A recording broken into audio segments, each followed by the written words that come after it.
Hello and welcome. Today we're going to unlock a key piece of grammar that can really take your English to the next level. We're talking about causative structures. Now, if you want to sound more decisive and professional, especially at work, getting a handle on make, have, and get is absolutely essential. So let's dive right in. So just think about your week for a second. Do you fix your own car? Do you design your own company's website? Cut your own hair? Yeah, probably not. The truth is, we are constantly arranging for other people to do things for us. And that is exactly where causatives come in. They are literally the language of delegation and management. So what are we really talking about here? Well, a causative structure is what you use when you're not the one doing the action, but you're the one causing it to happen. The focus just completely shifts. You're not the performer, you're the initiator, the one making it happen. And honestly, getting this subtle but super powerful change in perspective is a huge step towards sounding truly fluent. Here's a quick look at our roadmap. First, we'll start with the why this is so important. Then we'll meet our core tools, make, have, and get. We're going to compare them, see them in action, check out some advanced nuances, and finally, we'll build your own causative toolkit. Okay, so let's kick things off with that first big question. Why should you spend your valuable time trying to master this one little piece of grammar? Well, here's the deal. It's a total hallmark of professional English. When you use these structures correctly and confidently, it just shows a really high level of fluency. You know, it's the difference between saying, I told my assistant to send the report, and the much more direct, professional sounding, I had my assistant send the report. It's all about precision and just sounding like you belong in those high-level conversations. All right, time to meet the stars of the show. Let's break down the three main causative verbs one by one. We're going to look at their specific meanings and, more importantly, their grammar structures. First up is make. Think of this one as the power verb. You use make when you force or oblige someone to do something. There's really no choice involved. Now, the structure is key here. It's make plus the person plus the base verb. And the golden rule? You never use to, ever. You can really feel the authority in these examples, right? When the manager made the team work overtime, the team didn't have a choice. Same thing with, my parents made me apologize. It was definitely not my idea. And look, even something impersonal, like a new policy, can make people do something. And remember that rule, no to. It's made the team work, never ever made the team to work. Okay, let's move on to our next tool, have. Now this one is much more neutral than make. This is the verb of delegation.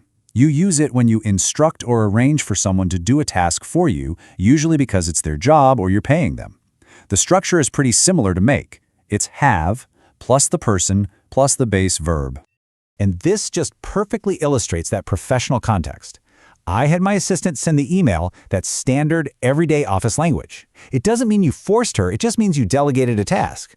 She had the technician check the system is the exact same idea. You're just arranging for an expert to do their job. This is the language of getting things done effectively.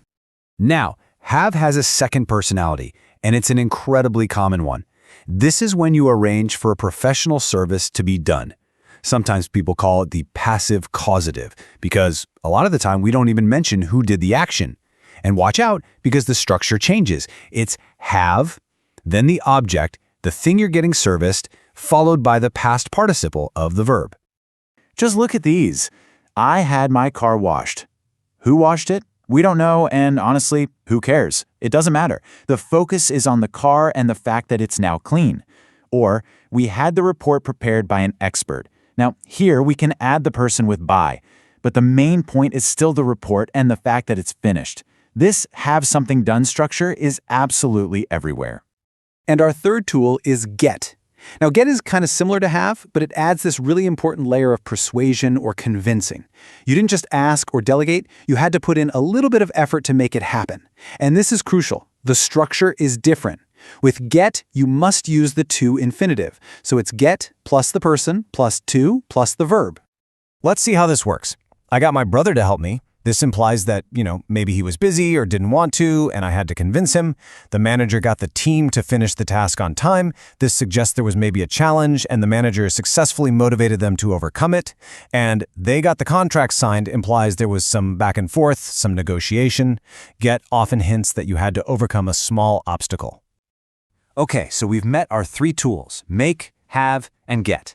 But the big question is, when do you use each one? The differences can be pretty subtle, but they're critical for sounding natural. So let's put them all side by side to make the choice totally clear. Think of this table as your ultimate cheat sheet. So if you're talking about force, you're always going to use make, and the tone is strong, it's authoritative. For a formal arrangement like delegating at work, you use have with the base verb, it's neutral and professional.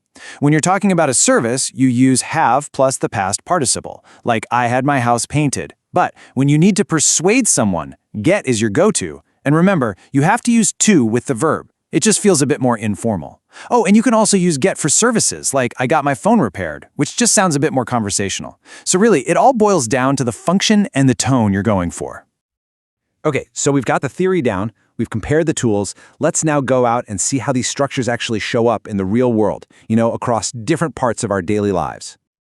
At work, you will hear things like, "We had the software installed," all the time. In an academic setting, you might read, "The researcher had the data analyzed," because the focus is on the process, not the person. And in your personal life, you use it without even thinking about it. I need to get my passport renewed. You see? Once you start listening for them, they are absolutely everywhere. All right, for all of you out there aiming for that C1, truly advanced level, let's talk about some of the final nuances that separate a good speaker from a really great one. This is all about making your English more efficient and way more sophisticated. This right here really shows the power of causatives. A sentence like, "I asked him to fix it," is perfectly fine. But an advanced speaker just streamlines that to, "I had it fixed." It's shorter, it's more concise, and it focuses on the result. "She told me to help" becomes the more precise, "She made me help" if there was a strong obligation, and "we convinced them to join," that transforms into the much more natural, "we got them to join." This is the exact kind of upgrade that takes your English to the next level. So, we have covered a ton of ground today. Let's pull everything together into a simple, memorable toolkit that you can start using, right now. So let's just lock in these key takeaways. Remember, use make when you're talking about force. Use have for those more formal arrangements. Use get for persuasion or more informal arrangements. And whenever you use that past participle structure, like had something done, your focus is always on the result, not the person who did the work. And that brings us to the end. But I want to leave you with a final thought. Just look at your to-do list for today or for tomorrow. Did you have your coffee made by a barista this morning? Are you getting a package delivered later? Will you make your kids do their homework tonight? Just think about it. Which part of your life can you describe using a causative structure right now?